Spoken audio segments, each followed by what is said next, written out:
तमाम दर्शकों का आज के कार्यक्रम में बहुत-बहुत स्वागत और अभिनंदन। आज अध्यात्म और ज्योतिष के आज के कार्यक्रम में हम राशिफल 2024 की बात कर रहे हैं। मिथुन राशि के लिए आज का कार्यक्रम बहुत स्पेशल होने वाला है या फिर जिनका मिथुन लग्न है, वो भी आज के कार्यक्रम का लाभ ले सकते हैं। क्या 2024 की संभावनाएँ रहेंगी? जहाँ 2023 का साँझ ढलने को है और 2024 की भोर आने को है।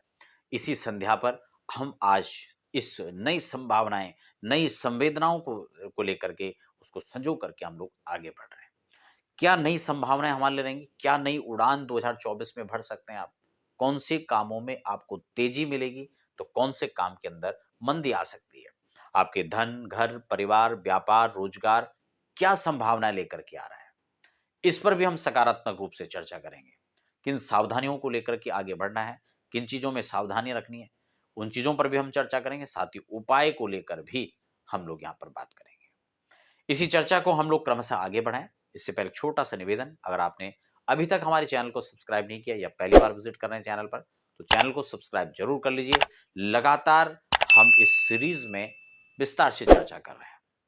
आने वाले कार्यक्रम में भी क्या और बेहतर से बेहतर आपको हम इसका परिणाम दे सकते हैं? क्या बेहतर से बेहतर संभावनाओं लेकर के हम लोग आगे बढ़ सकते हैं? और क्या बेहतर से बेहतर हम उपाय कर सकते हैं? इसके लिए मैं लगातार आपके साथ प्रयास करता रहूँगा। आइए आज की चर्चा मिथुन राशि के लिए देखते हैं, कैसा रहेगा?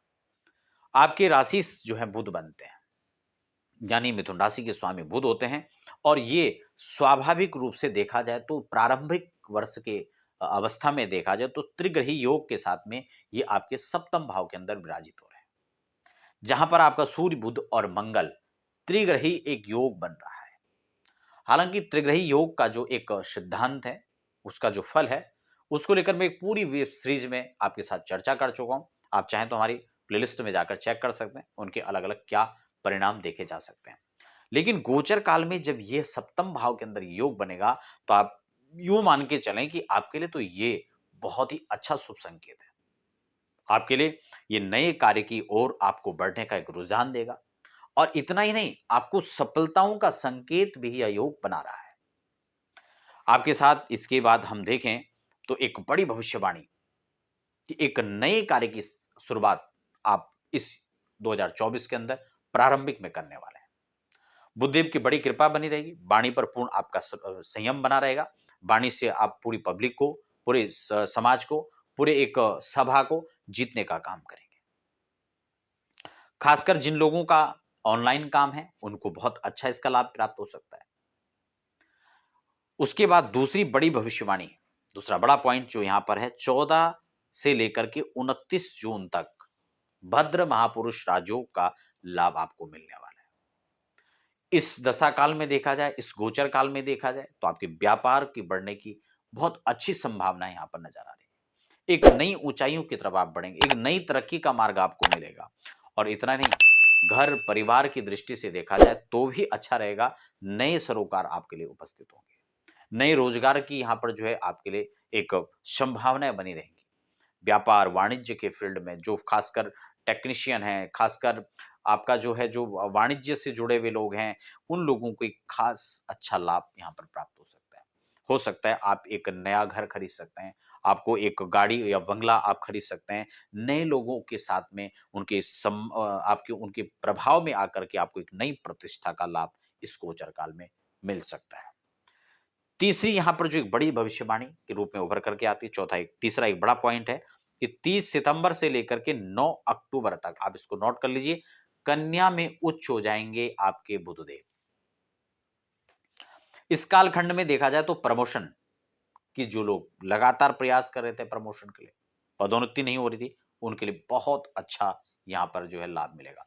खासकर बैंकिंग सेक्टर की बात की जाए या फिर पत्रकारिता जगत में बात की जाए, वकालत के क्षेत्र में बात की जाए, उनको तो बहुत अच्छा लाभ इसका मिलेगा ही मिलेगा।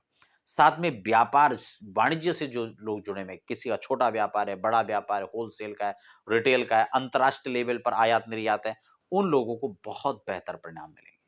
आयात निर्यात के क्षेत्र में खासकर बढ़ावा देखने को मिलेगा। जैसे कि मैं आपको बार-बार कह रहा हूं कि पत्रकारिता है, वकालत का क्षेत्र है, इनको विशेष लाभ मिलेगा। और एक बड़ी बात कि ऑनलाइन क्षेत्र से जो काम कर रहे हैं, ऑनलाइन जिनका आपका कारोबार है, उनको भी अच्छा खासा लाभ यहाँ पर प्राप्त होने वाला है।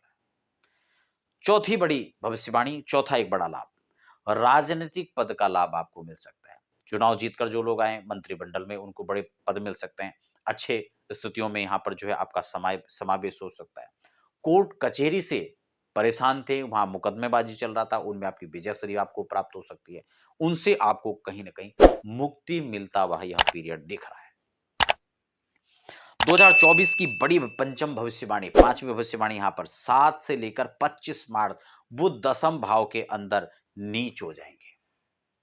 आपको सावधानियां रखनी है, वाणी पर पूर्ण संयम बनाकर रखना है, वरना हो सकता है आप स्पीच में कुछ और बताना चाह रहे थे, कुछ और भाषण आप करना चाह रहे थे, लेकिन आपने कुछ और बोल दिया, आपकी जबान फिसल गई या आपके शब्दों के मायने कुछ और निकाल दिए गए। इसलिए पूर्ण संयमित होकर के अपने वक्तव्य पर आपको ध्यान रखना है, वरना आप अपने ही कहे हुए इस वाणी के उलझन में फंस करके आप अपने मान, प्रतिष्ठा, धन इन सबको गंवा सकते हैं।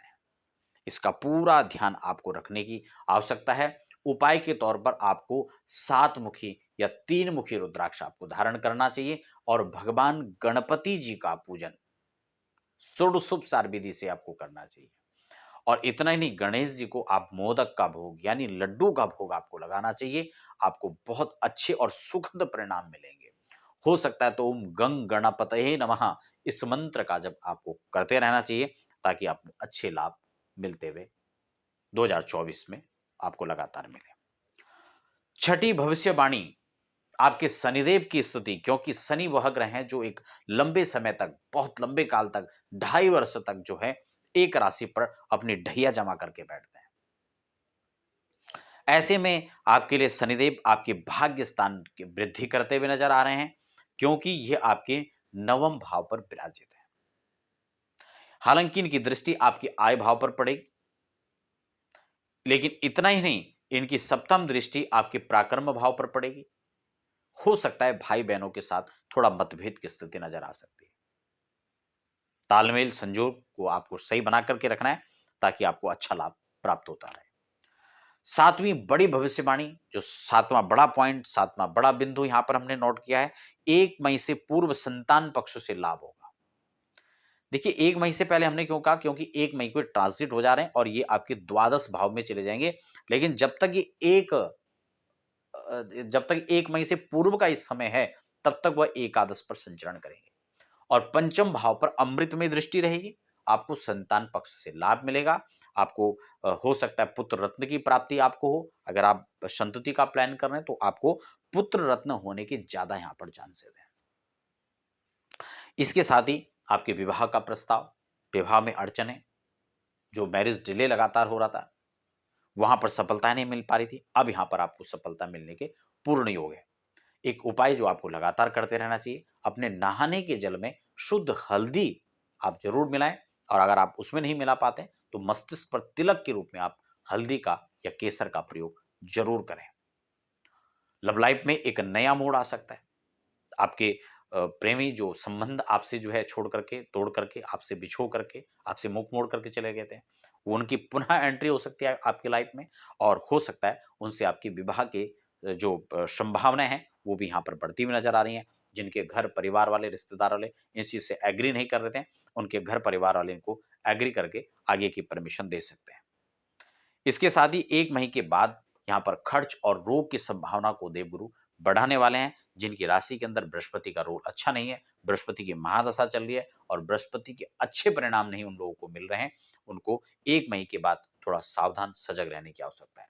आपको देवगुरु की बृहस्पति के आपको वैदिक जप करने चाहिए, और बृहस्पतिवार के दिन अपने नहाने या कपड़े धोने में साबुन अवॉइड करना चाहिए। साथ ही देवगुरु का वैदिक मंत्र आपको जपना चाहिए। और इतना ही नहीं, आप नियमित रूप से, जैसे मैंने आपको कहा, आप हल्दी का तिलक करें, पीले वस्त्रों को अपने जो वस्त्र हैं आपका परिधान है उसमें आप इसको ऐड कर दीजिए। तो ये था आज का मिथुन राशि का कार्यक्रम। आप बने रहें। फिलहाल हमें दीजिए इजाजत।